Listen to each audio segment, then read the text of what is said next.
So is it in Hoi? Yes, in Hoi. I'm sorry. I'm so sorry to pronounce your name. It's wrong. No worries. In Hoi, Yeah. yes, nice to meeting you in our conference, and thank you so much to accepting our invitation. I hope it's one of the economists or top ranking person in OECD in France or Paris. He will present their experience to supporting entrepreneurial ecosystem and artificial intelligence's ecosystem, best practices of artificial intelligence ecosystem. Go ahead, Inho, to start your presentation. Tell we finding your roundtable sessions, Mr.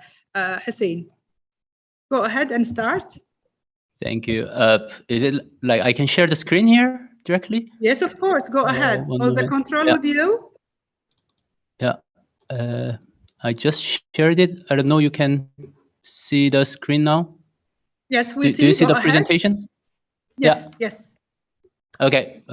Nice to meet you, everyone. So I'm Inho Iheo, and I work in OECD, SWAC, Sahel and West Africa Club Secretariat. I'm a spatial analyst, so I'm here working mainly with remote sensing, and I'm here to present you some example of works in OECD we are doing with some innovative technologies with GIS, remote sensing, and the satellite image.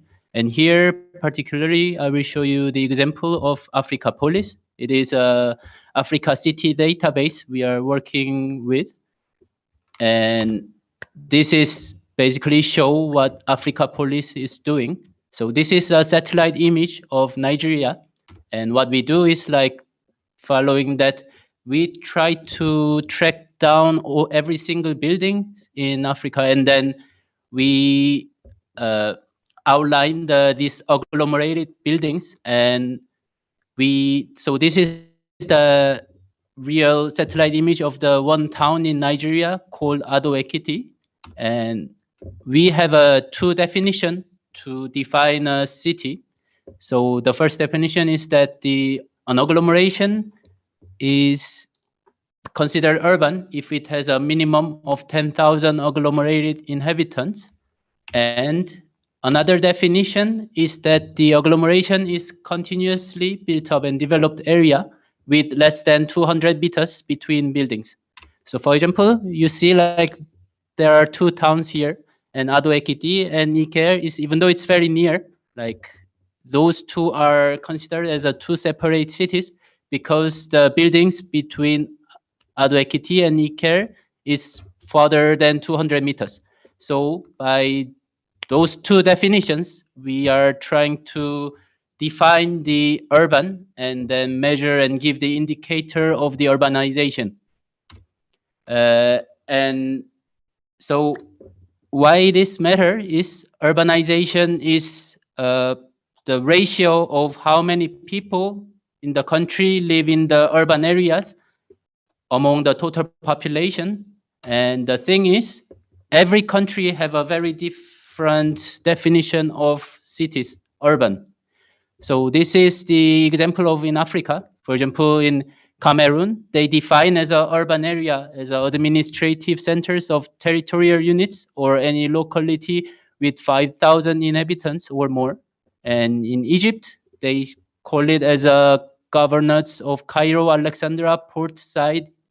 They define the urban from 1940s, and they keep this definition of urban in the country. In Ethiopia, they define as localities with 2,000 inhabitants or more. So you can categorize, well, every country have a different definition, but you can categorize as a administrative definition or numerical one or mixed between admin and numerical one. And this is how it is defined in Africa. So why it is important is because level of urbanization is very often mentioned in the academic or like institution, and it is very proportional to GDP. So it's one of the very main indicators to evaluate and judge about what development stage of the country. But the problem is the definition of the urban is different by country. So the problem is this level of urbanization, even though it's important, that it's not comparable between countries at all. So that's why we, OECD, with Africa Police, that we make this homogeneous definition, which is comparable between countries. So first, that it's a physical definition that less than 200 meters between buildings. And second, the numerical definition that agglomeration is defined as a urban when it is bigger than 10,000 inhabitants. So when you use this homogeneous definition, you see the very different analyze than what normally concepted now. For example, this is a satellite image in Egypt. You see how dense it is. So all the built-up areas we've tracked down like this. So these red highlighted areas are like every single buildings in northern part of Egypt. And since I showed you in the presentation, Egypt, the definition of urban was fixed admin area. So even though the urban is growing and the more and more buildings are coming to the land, the national, by their definition of the cities, that their urbanization rate is until 2015 that 43%. But it doesn't make sense that when you see that how dense it is, the buildings in the country.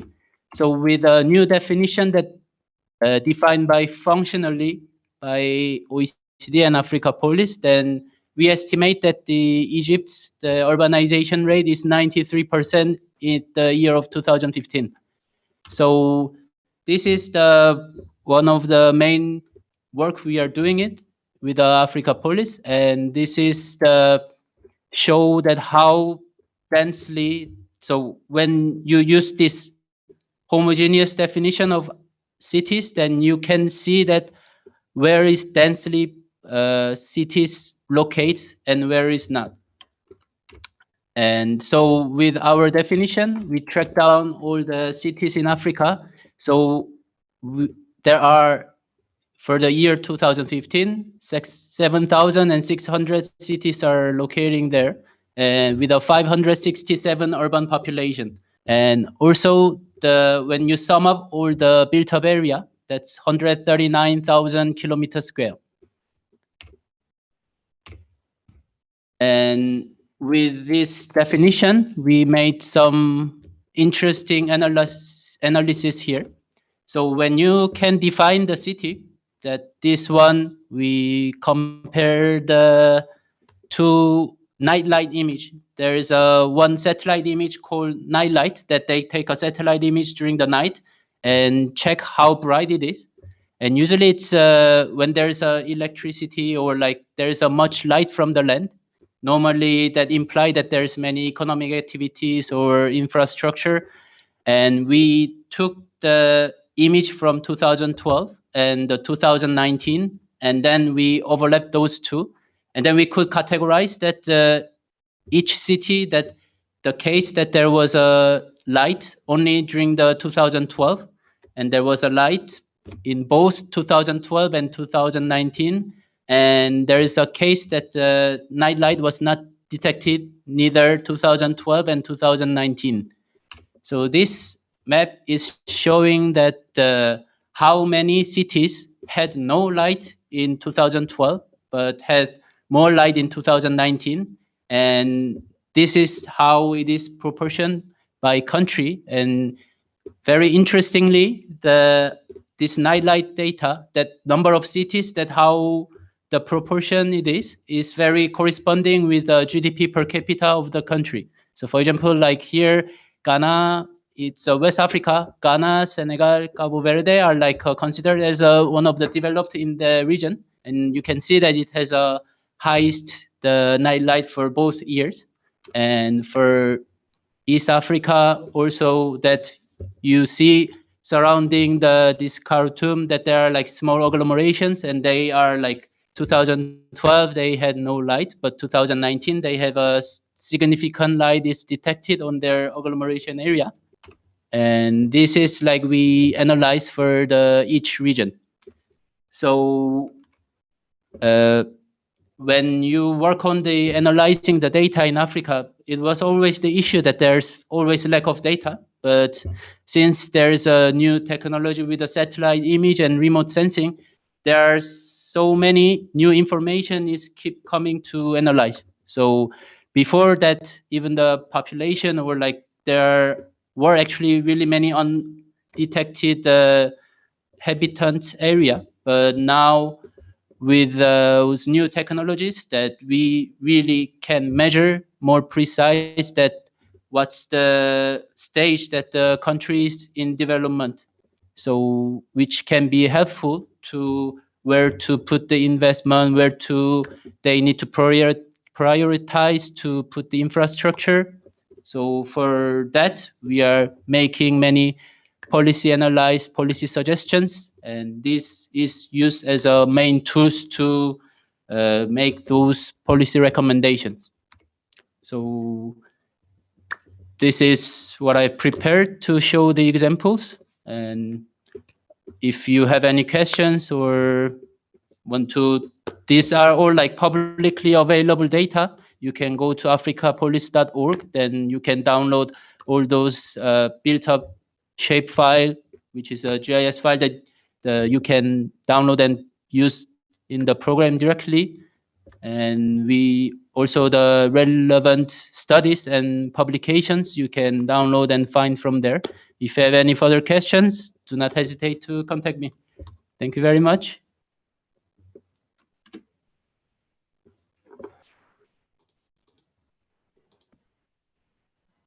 Thank you, Dr. Inhoy. And I would like to see if the audience, with you, Qusay Shati, I am going to moderate the rest of this session right now with Dr. Hanadi.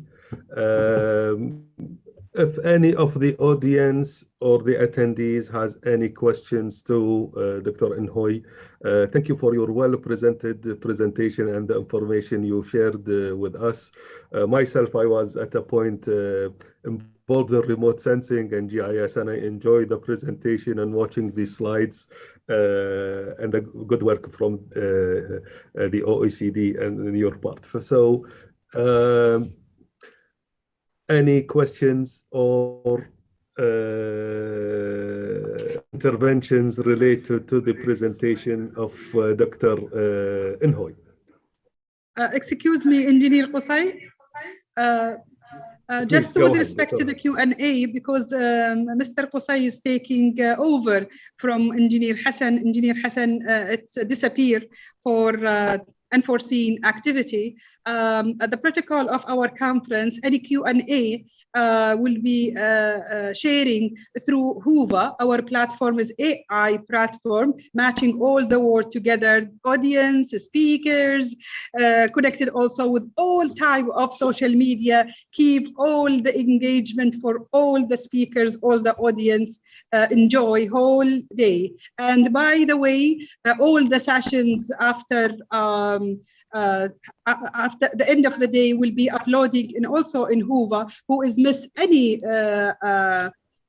track, he can back again to Hoover. He will see all the presentation is uploaded live, and also the presentations is there. Thank you so much, and I would prefer to start the second presenter. Thank you so much. Thank you, Thank you Dr. very Hanadi, much for the clarification.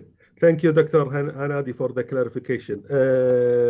I will pass the floor to my dear colleague in this session, Mr. Nawaf Shayi, who is the General Manager of Gulf Nano Guard Group.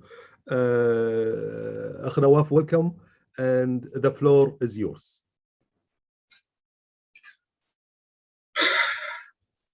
Thank you. I'm here, Nabil Al-Nassaf, the CEO of Gulf Nano Guard. I'm here on behalf of Mr. Nawaf Al-Shayi. Is it okay? My voice is clear? Yes, so please go ahead with the presentation. The floor is yours. Okay.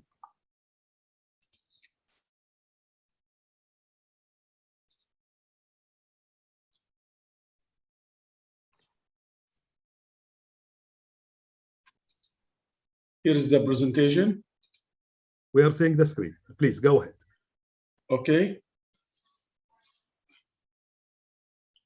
Okay, first of all, I would like to welcome all the audience and all the attendees and the organizer of this conference, and great thanks for Dr. Hanadi Al-Mubaraki for her constant efforts and for keep communication and link between various government bodies and companies with the aim of serving environment and society alike.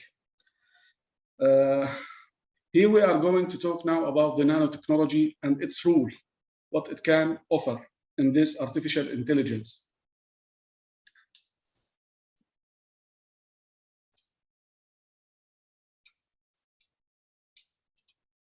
Let's go and say, when we talk about natural intelligence, we talk about the ability of the organism. I mean here by organism, all the creatures, to deal with its surroundings in order to save effort and energy, or protect it from diseases and enemies, or which helps develop and succeed. But when we are talking now about the artificial intelligence, it's the manufacture of the machinery or material. Now let's talk at first about the machinery that is studied and engineered in order to reach a certain idea that has the self-ability to deal with two important things, such as natural intelligence. And so here we have two things, the action and reaction. Hence, if a device, which is the machine, is programmed to work on a particular task, it will react on a direct order, either according to the memory in a particular system, or a direct order from immediate implementation according to certain sensors, which is by voice or by light or whatever. So we talk about the artificial intelligence through the manufacture of a machine or material. And we knew the ability of the machine to deal with the quality of orders and implement them. So how is that for the manufactured material? Let's now move to the material. Is it going to be artificial intelligence? Now, starting with the measurement of this nano scale, we have different kinds of scales, starting from the human being, which is 2 billion nanometers, to the apple, to the ant, now to the micrometer, and then to the nanometer. And when we are talking about the nanometer, we are talking about the technology which is under or below between 1 to 100 nanometers. We need to know at first that there is a strong link between the machine and the material, so that artificial intelligence is reached. Which nanotechnology? The power of small technology. This is the definition of nanotechnology. Nanotechnology is a science based mainly on the simulation and imitation of nature and organism in the industrialized world. And this industrialized world is imitating and matching the same ideas of the nature, reaching the smallest parts and components according to a certain programming and engineering. Today, the manufacture of machines and robots develops to be close to the size of insects. Now, when we are talking now about the robots, now we reach a kind of robots which is the same of the size of the insects. So how we can reach that size without the help of nanotechnology, about inventing these chips? So today the manufacture of machines and robots develops to be close to the size of insects and even reach the size of the cell and the blood pellets, which is in the science of pharmacy, it means the delivery of the drug to the diseased part by itself. So it is a technique based on the manufacture of material and devices at the nanoscale between 1 to 100 nanometer. And this measure under 100 nanometer, in which the physical properties of the material change and acquire new properties that were not known before. Therefore, we need to discover each material again and rewrite the physical and chemical laws of each substance accordingly. Here we mean that the specifications and the characteristics of every material changing in this scale. So we need to rediscover these materials again. And here is one of the examples. We recognized that the steel is one of the strongest materials manufactured in the resistance of tension and pressure in certain properties. And we knew that diamonds from the solidity of valley in the resistance of the scratches. But nanotechnology provides today with fragile graphite, and this graphite which is taken from the pencil, and this graphite which is the fragile and very let's say weak substance.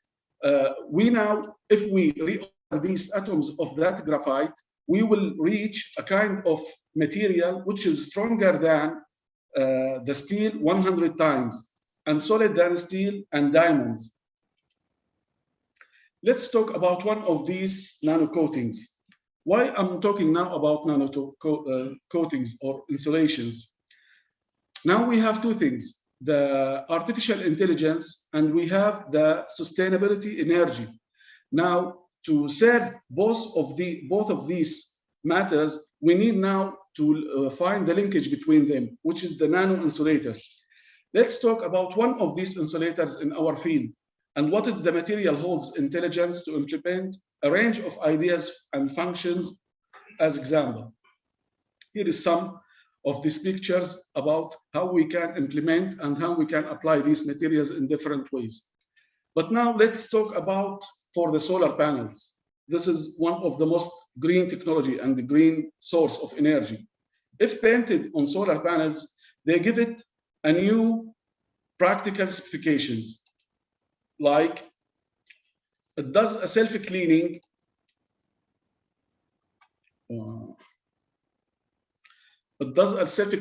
self-cleaning, provides manpower and helps to effectively work the board. We can see here in the same time that the polymers, if we coat it on the surface, it will catch all the kind of dirt and all the kind of water and slip down. Number two, absorbing and employing radiation to increase the efficiency of the work and the production of panels. So the ultraviolet sometimes became for different places as effective radiation. But now we are going to, with these materials and insulations, to change from problem to solutions. Number three, reduce the heat by 25% to prevent the explosion of the board. And here in both ways, we can apply for the glass and also for the silicon panels. Number four, protection from surface scratches from sandstorm. Here I want to talk about different matters. A difference from one place to another. So in our Arabian Peninsula, we have to deal with the surfaces according to the weather. So we are sometimes forcing a kind of sandstorms which scratches the screens.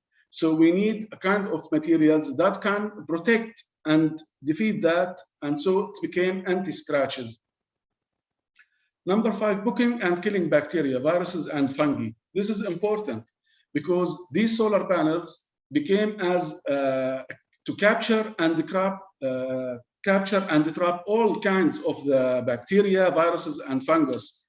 And here we have, according to the laboratory test, different kinds work as barriers to trap and capture all kinds of bacteria and fungus and viruses.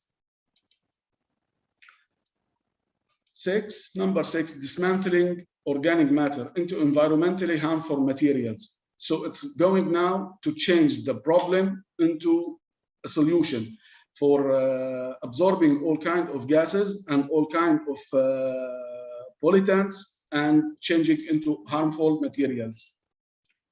Here is the formation of the barrier. It will going to absorb of harmful gases, odors.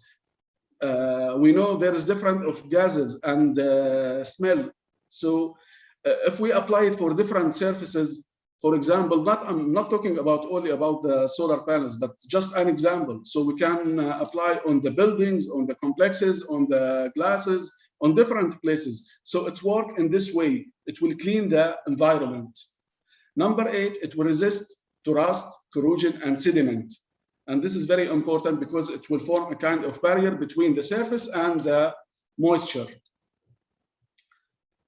This is final, number 9, it's friendly material. And we are looking for materials that will do the job and without any side effects. So this material is friendly for all kinds of creatures, for man, for plants, for animals. And this is very good. Now let's talk about different materials. I'm not going to talk about all the specifications, just to give hints about and examples. Now there's laboratories and researches about putting these materials in the cement.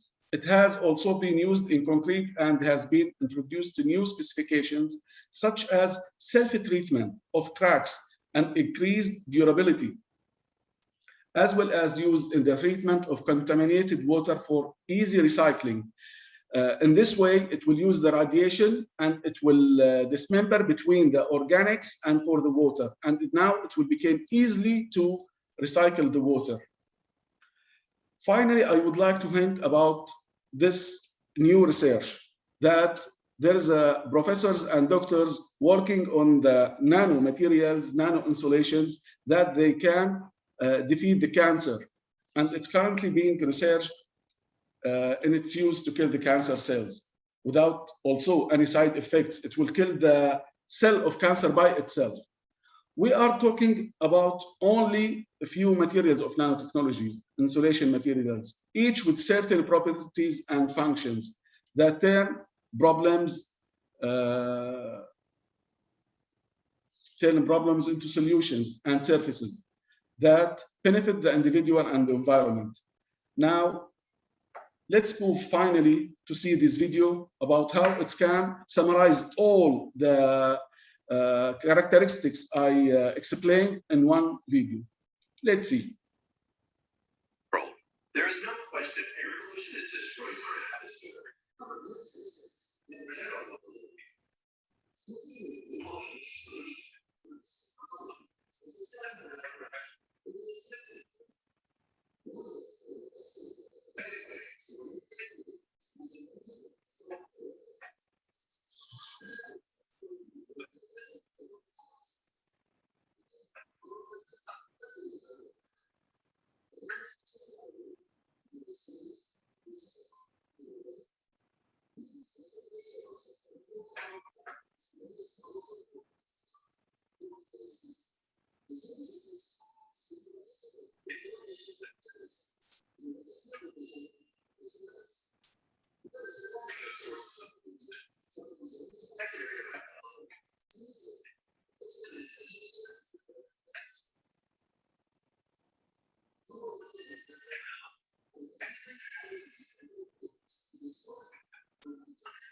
Thank you. And this is the last slide that I think it summarizes all the problems and which we have now at once, as you have seen.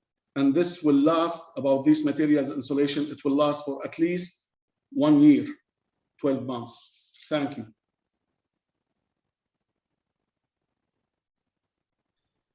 Thank you. And a very well presented presentation relating nanotechnology to AI and the environment.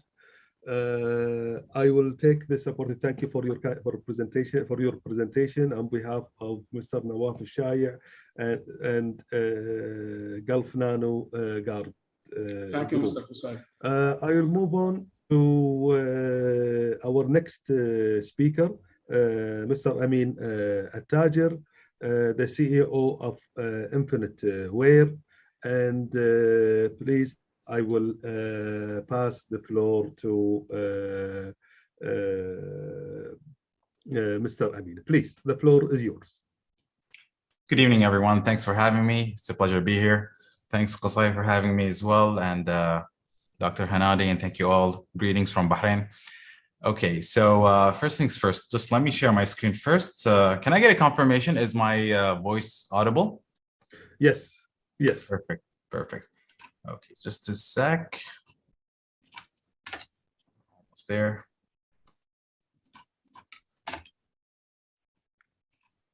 Okay, sweet. Okay, can you guys see my screen as well? Yes. Perfect. Please okay. Go ahead. Fantastic. All right. So again, thank you very much for having me. This session is going to be named Artificial Intelligence, Machine Learning Key Highlights. It's a plethora of really important key highlights that you should really focus on if you're trying to build a business or a service that revolves around the idea of machine learning, which is a subset of artificial intelligence, as you probably know. Okay. So this is going to be very short and sweet. A little bit about myself. So my name is Amin Attajer. I'm currently a Google developer expert, one of 150 in the world in machine learning. And you can always reach out to me at aminattajer.com or at Amin Attajer. Now, we do have a product line and a couple of services in machine learning, but we're not going to bombard you with that as well today. A couple of our clients, as you can probably see.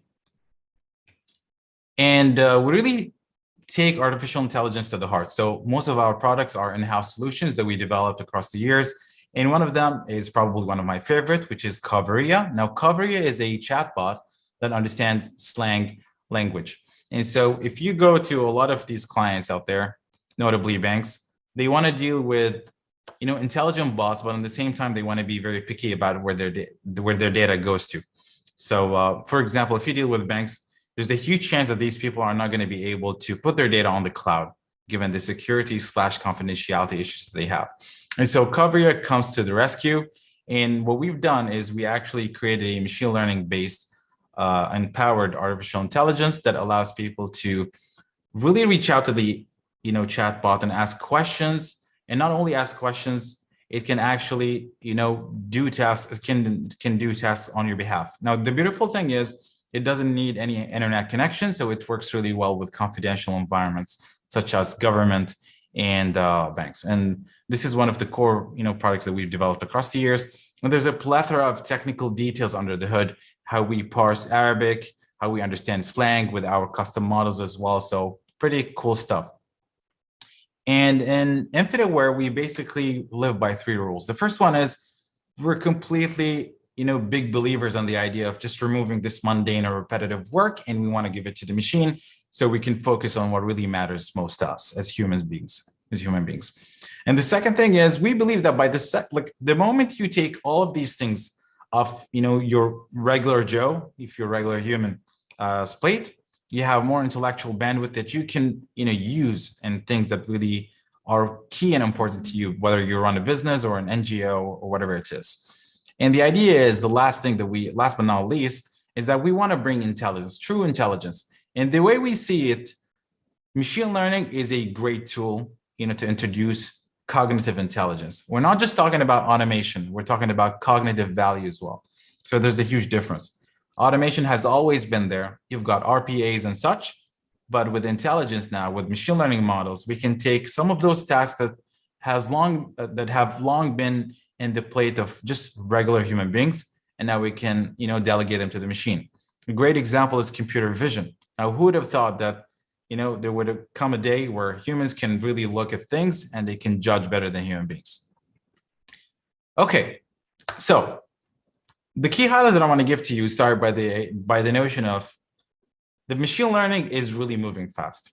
If you're a Python developer, if you're somebody who's acquainted with machine learning, if you're technical from that field, you know that every single day comes, you got a new framework to work with in machine learning. You've got more stuff, more languages to work with, more architectures, more models to work with, more GPU specs, more TensorFlow, specific. So this space is pretty hot. And when we say hot, we mean it changes a lot by the second. It's not only by the day, it changes by the second. So if you're a company and your business or your product revolves around the idea of machine learning, you got to really focus and match that pace. Otherwise, you're going to be left in the dust. And a lot of companies don't understand the kind of workload that you have to make and the kind of workload that you have to do, to really be in that space. A great example is Netflix. Netflix's products and services really revolve around the idea of data. They want to know, as a customer, how they can exactly get to you in terms of content. And the way they do that is by studying you and your behavior. So their whole work really revolves around the idea of data. So they take machine learning to the heart and they have a lot of investment in that space. So my key takeaway in this first point is, if you're going to invest in building a machine learning,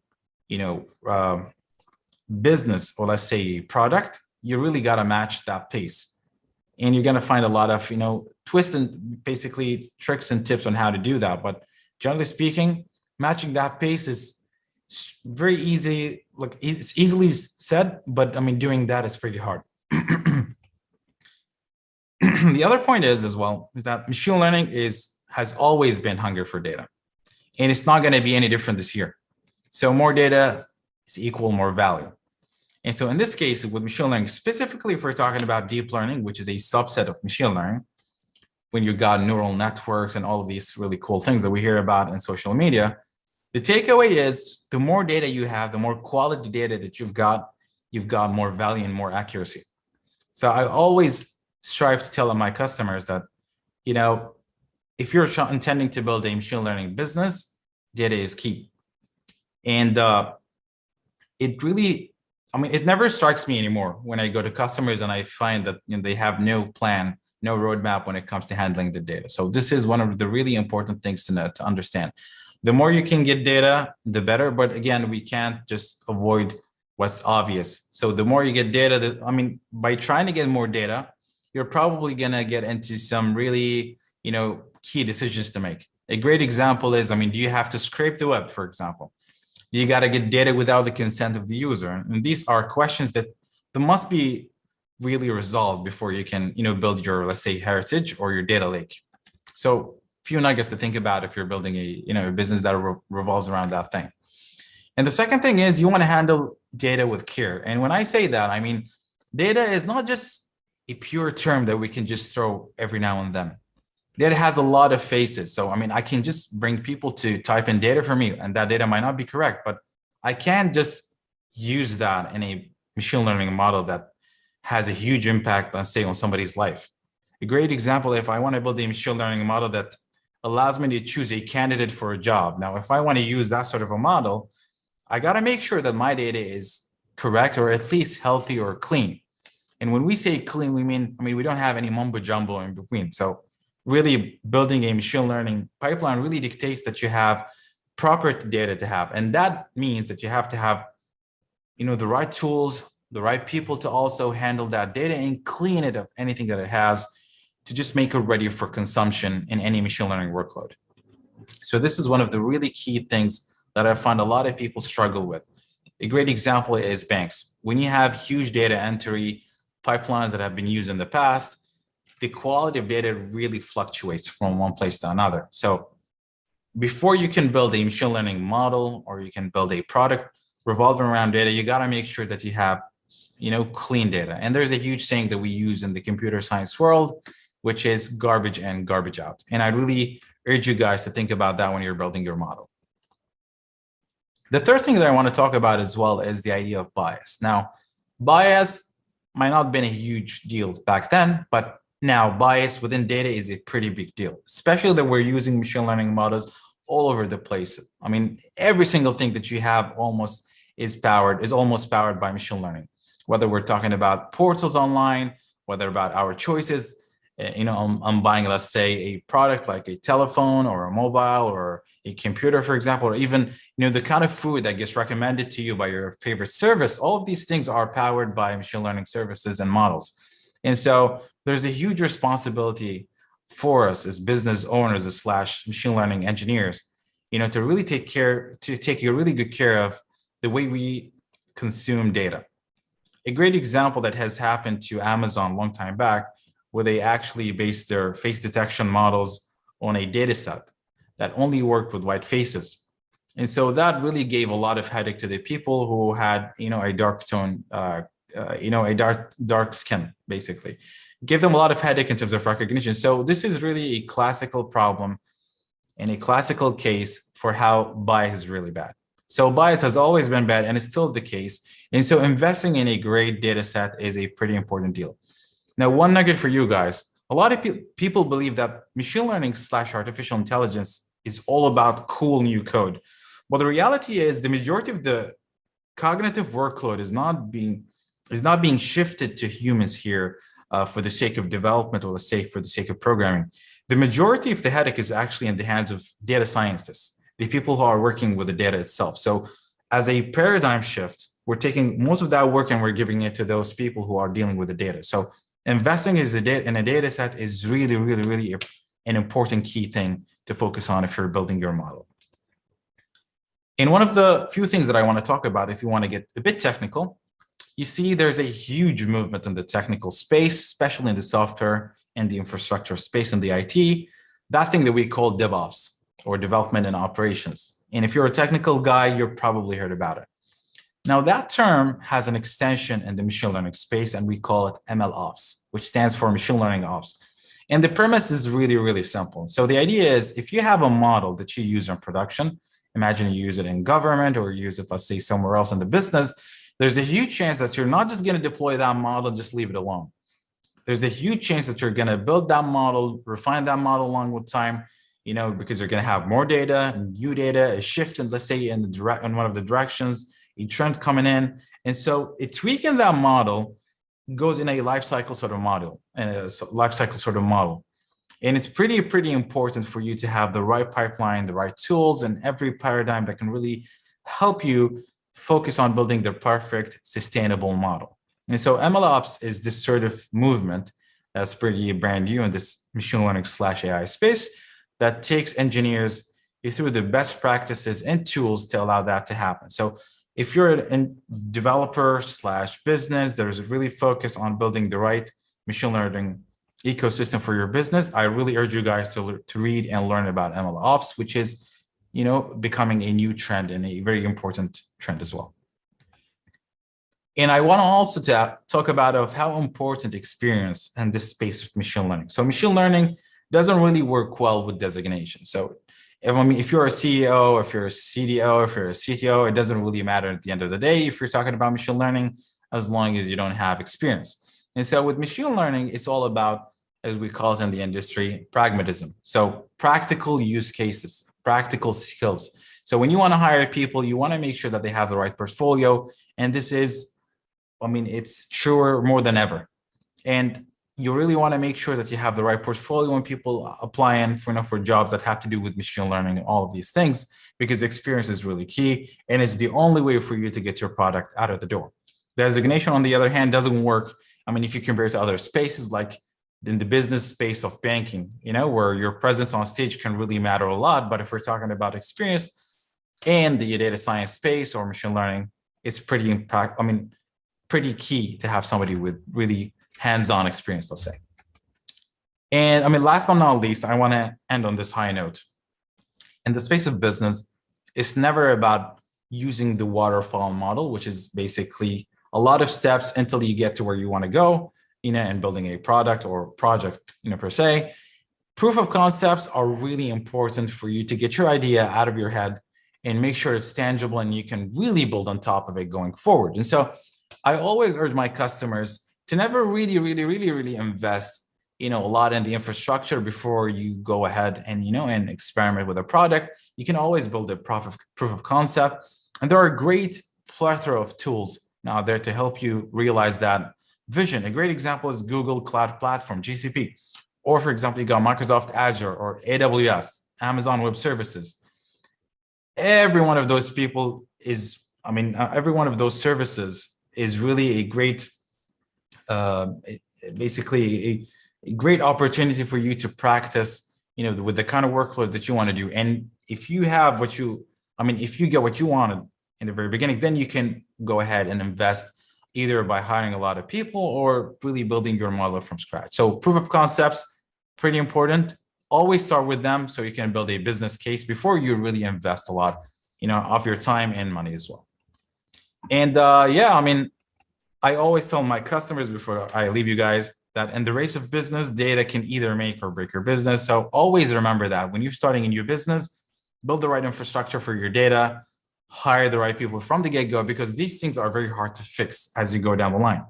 You actually have a lot of technical debt, as we call it in the industry. You have more stuff to fix as you go ahead. And so starting new, if you have that luxury, it's pretty important to have data and the proper infrastructure to handle it from the get-go. I hope you really enjoyed this, but nonetheless, before I go, I want to just mention, if you guys are interested in machine learning and more AI content, I always have these things coming in on my YouTube channel. Just search for Amin Al-Tajer, either in English or Arabic, and you're going to find a lot of talks that I have in that space. And yeah, this is pretty cool. For the people who are interested, my YouTube channel. And I hope you guys enjoyed it. And I'm not sure how it works for the Q&A. We can probably leave it to the very end, but you can always reach out to me at aminaltajer.com and on Instagram or Twitter at Amin Al-Tajer. Thank you very much for having me. I'll see you soon. Thank you, dear Amin, for a wonderful presentation and a good technical, presenting the technical side of AI in a simple way to the audience. Myself, I enjoyed it. Many of the points I am interested in. And we are happy to see such a skill in Bahrain and in the Gulf, in this area, and providing its services to all. So all the best to you, dear Amin, and looking forward to hopefully to see the AI business from your side to flourish. And also all the best. Thank you very much. I'll take it from there. Now it's the time for my presentation as a presenter, and I will just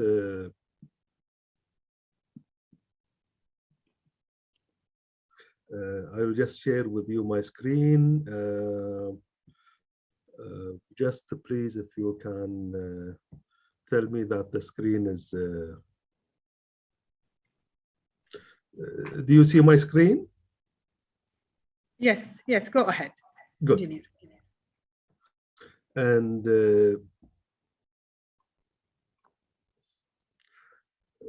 my presentation will be basically the role of artificial intelligence in innovation. As if you heard with the progress of this conference in the last 2 days, and within this session, you have noticed what's the role of artificial intelligence in presenting many ideas in many fields, and fields that ideas were more classic or more conservative. The AI opened new areas, in new spaces, in new fields, in particular sectors. So I will start with the definition of artificial intelligence. As any field, when its use grows and when its usage expands, many definitions comes to the floor. One of the definitions used by IBM, artificial intelligence leverages computers and machines to mimic the problem-solving and decision-making capabilities of the human mind.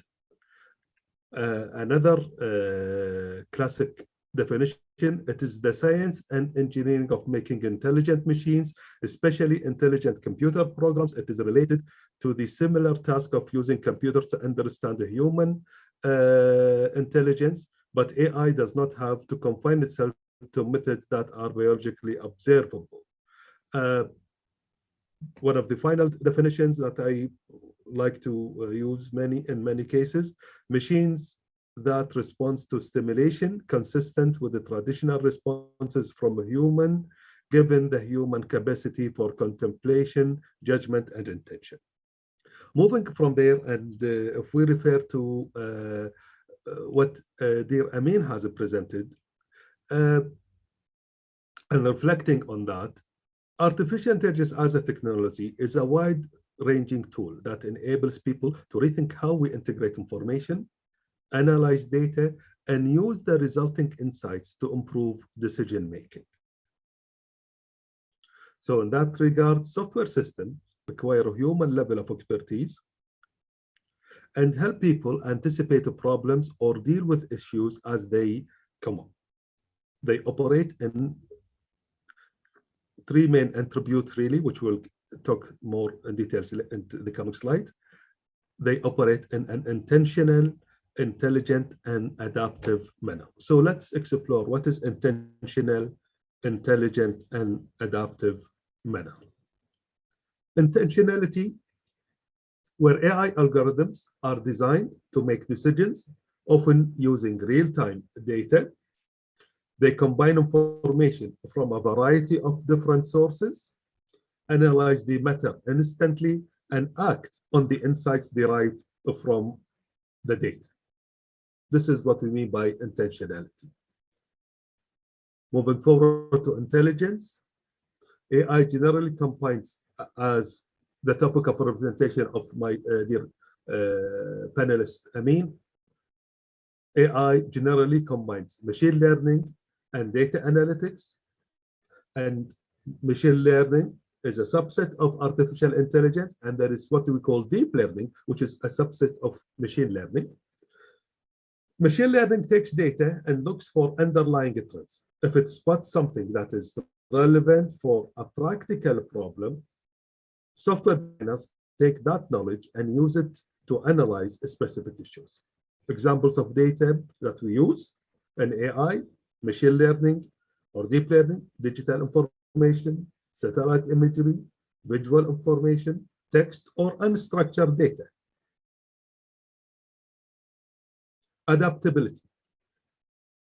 AI have the ability to learn and adapt as they make decisions.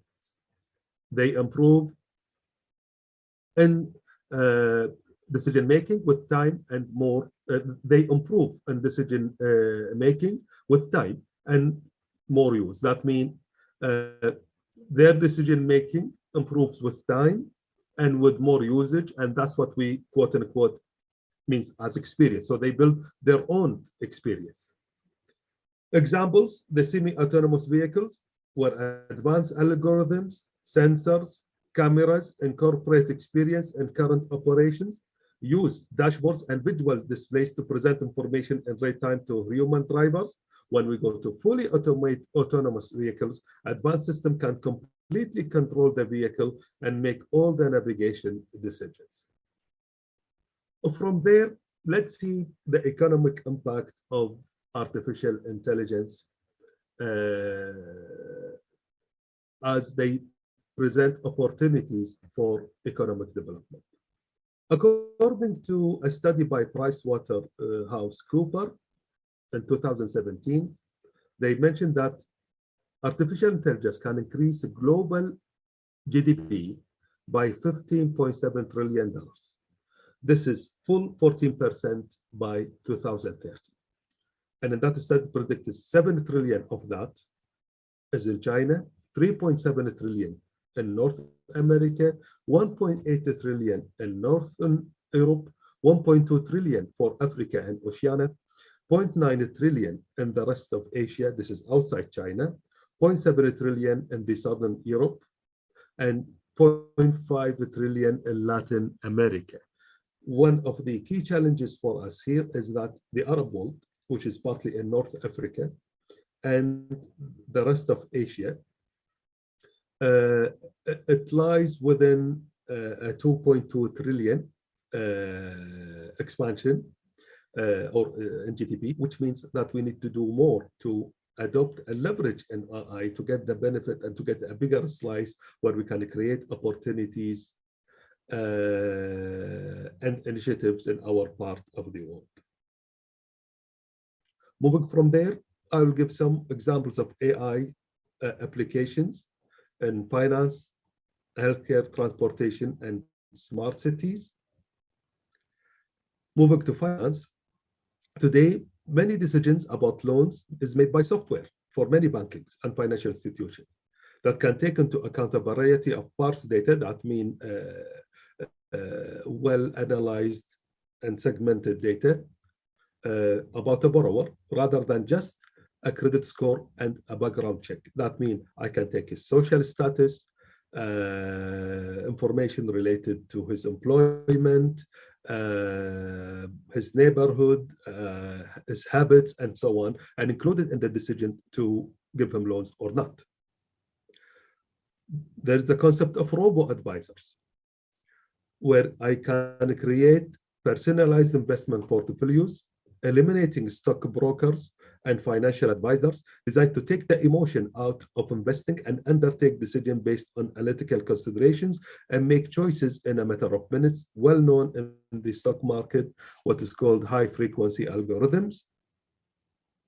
Banks in the US in financial AI has invested 2.2 billion between 2013 and 2014, which says how big is the AI market in the finance sector.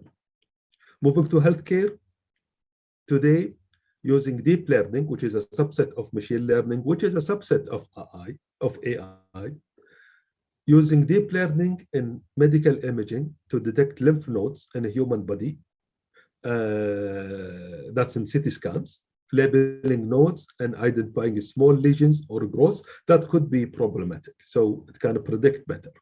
Deep learning trained computers on data sets to learn what a normal looking versus an irregular appearing lymph node is through imaging, and that is through imaging exercises and improving the accuracy of labeling.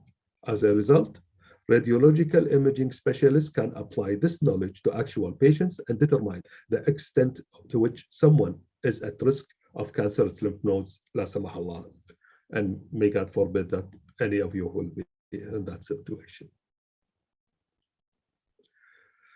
Moving to transportation and AI and deep learning is used in core technologies for these sectors and autonomous driving.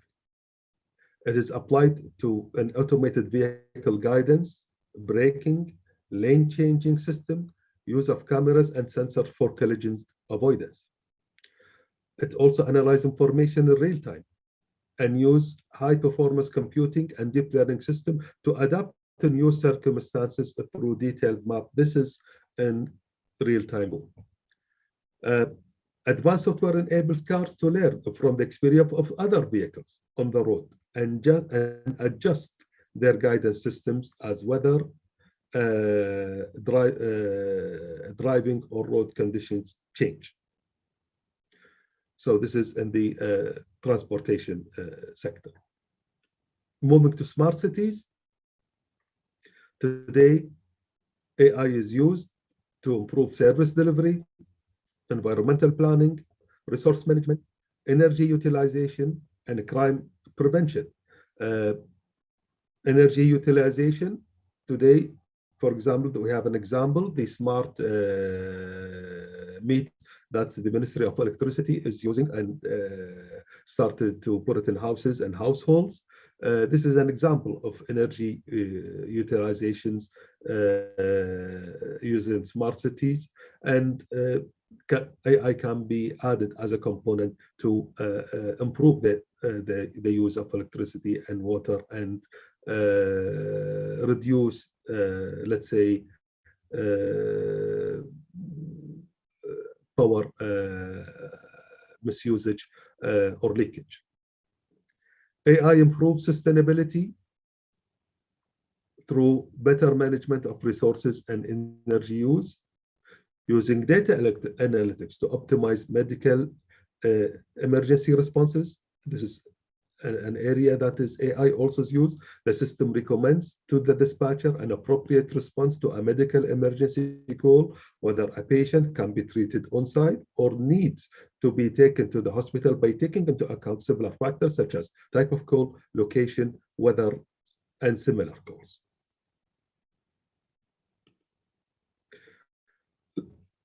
Let's move to policy, regulatory, and ethical issue. The fact that we are dealing with machines to take decisions, it raises all these issues. The increasing utilization of AI into many aspects of life is changing basic operations and decision-making within organizations and improving efficiency and response times. However, these developments raise important policy and regulatory and ethical issues. One of them is access to data. AI depends on data that can be analyzed in real time and used to resolve problems. Accessible data for analysis is a prerequisite for a successful AI development. Without the existence of data to test, try, and build models, we cannot really progress in the field of AI.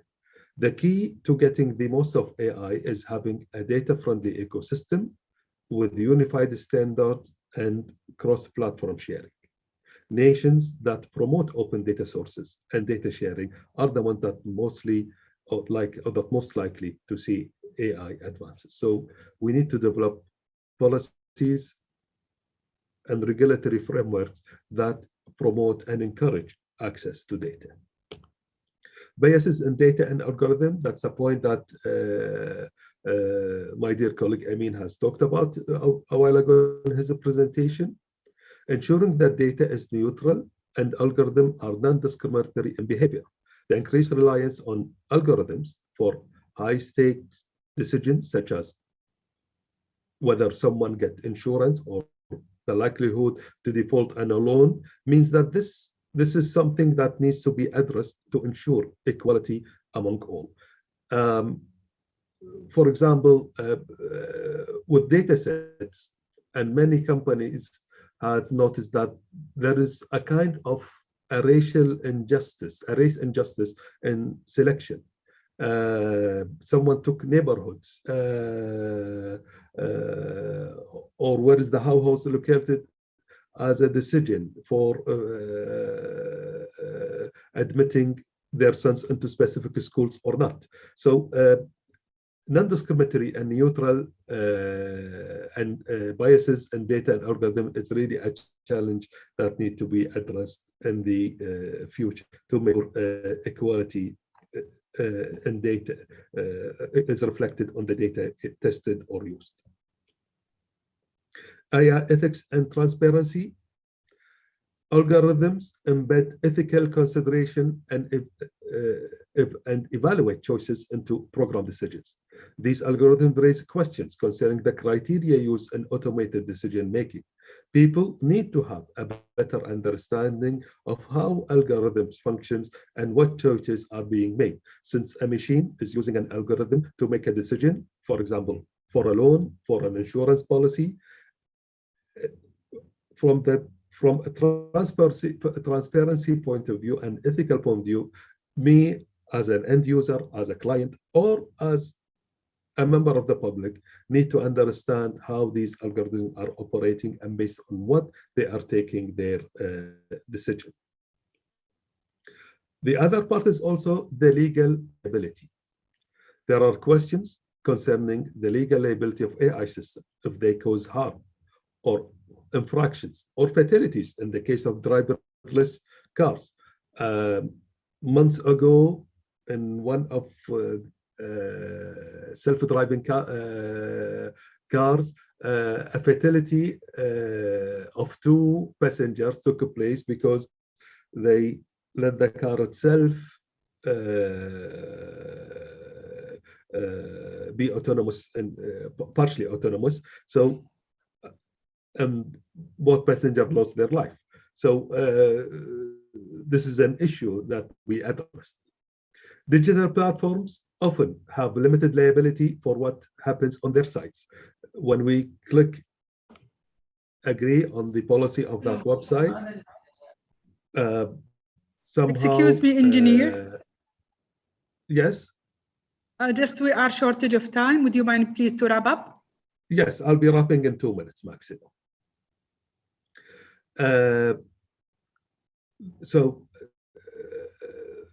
It means they are taking part of my rights as a consumer, and by demanding that its users sacrifice basic rights, some companies limit consumer protection and therefore curtails the ability of people to fight discrimination arising from their unfair algorithms if they are there.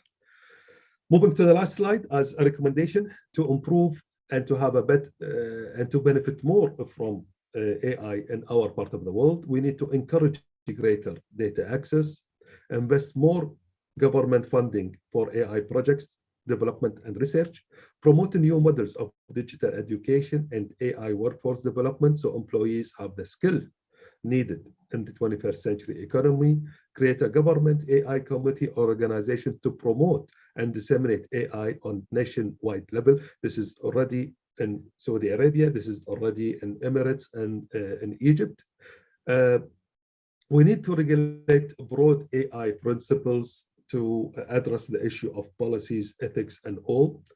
Take bias complaints seriously, so AI does not replicate historic injustice or unfairness or discrimination in data or algorithms.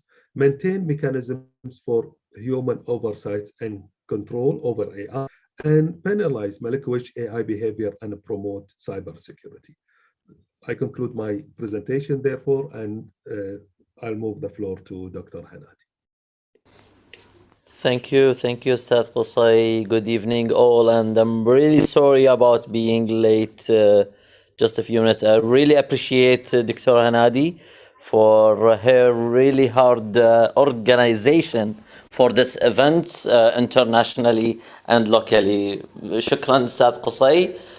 يعطيك ألف عافية. Thank you. I will hand over the session to Dr. Hanadi for the next topic.